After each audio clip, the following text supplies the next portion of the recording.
So throughout the second half of the previous year, Neon White has always came back to me for some reason or another. I never really looked into what it was. All I knew is that it featured Steve Blum as the voice of the edgy main character. Until it was nominated for a few awards at the Game Awards. For as much as the Game Awards is just a massive ad for games that don't really need more advertising, Jeff somehow brought me to look into Neon White again. The Steam Winter Sale came along, and I decided to start my journey into the world of Neon White.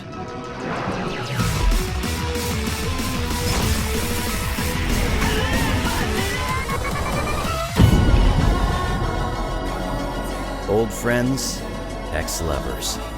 Only one of us can stay in heaven, and I've got a score to settle.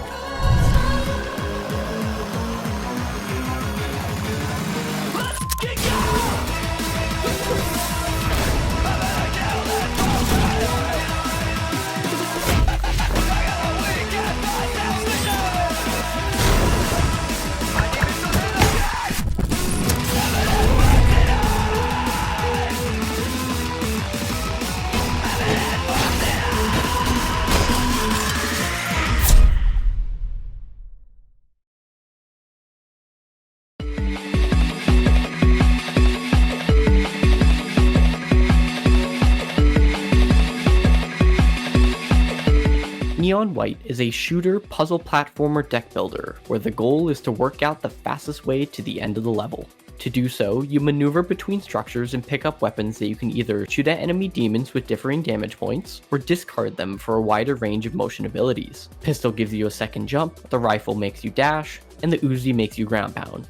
Comboing these elements together feel like playing as a scout from TF2 mixed with the soldier's rocket jumps to complete a CSGO Surf Veterans twisted puzzle. Every chapter introduces you to a new weapon that will slowly ramp you up to mastering that ability by the end of the chapter. By the end of it, you'll feel like the cracked out Neo knockoff the game wants you to be. At the end of each level, you're given a badge based on how fast you completed it. Anything better than gold ranks up your Neon rank, which will later allow you to reach newer levels. Just a warning though, getting to Neon rank 1 doesn't grant the player anything. Besides that unfortunate truth, I still wanted to gold, maybe ace, every level I could.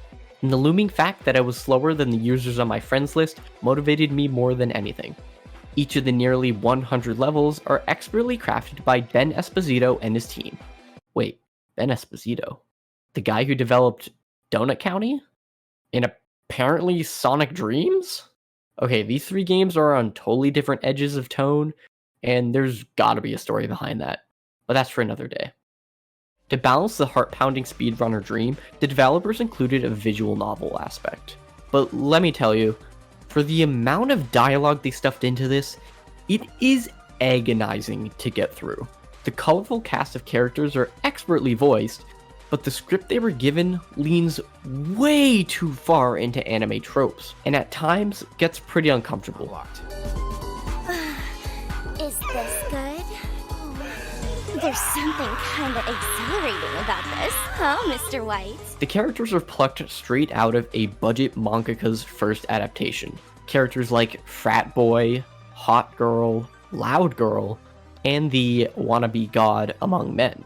Each character is massively exaggerated, making me laugh or cringe from how far they would go with them.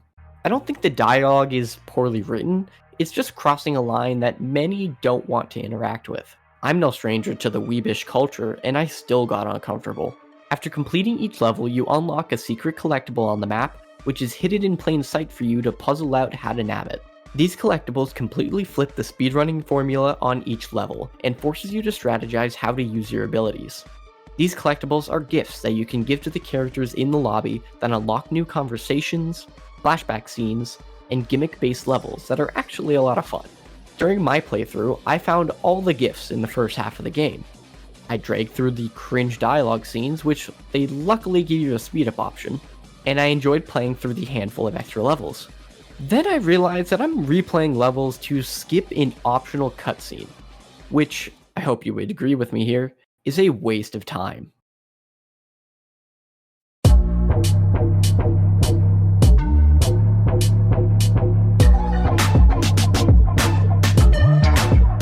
The soundtrack of Neon White is perfect. Produced by the electronic artists Machine Girl, the music is brisk and energetic, with a mix of techno, trance, and hip-hop beats that perfectly match with the fast-paced action of the gameplay. Each chapter of the game has its own unique sound, and the music changes dynamically as the players progress through the game, ramping up in intensity as they face tougher challenges. These tracks add a further level of depth and emotion to the game, and help to create a more immersive and atmospheric experience. The aesthetics of Neon White are equally as striking as its music. The game is set in heaven that looks like a futuristic cityscape. The levels are designed to be visually striking and immersive, with a variety of different environments to explore, from stone arched gardens, futuristic skyscrapers, and underground clubs.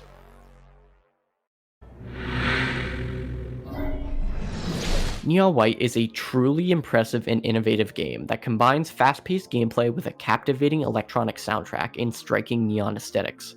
I would give it S tier, but since its dialogue and story beats are so unbearable to sit through, I don't feel like it's the perfect game to throw up there. I would also highly recommend playing Neon White on PC, as the minor motor movements from the keyboard and mouse are infinitely better suited for this type of lightning-fast gameplay. If you're looking for a Hot Topic inspired fever dream, Neon White is destined to be in A tier.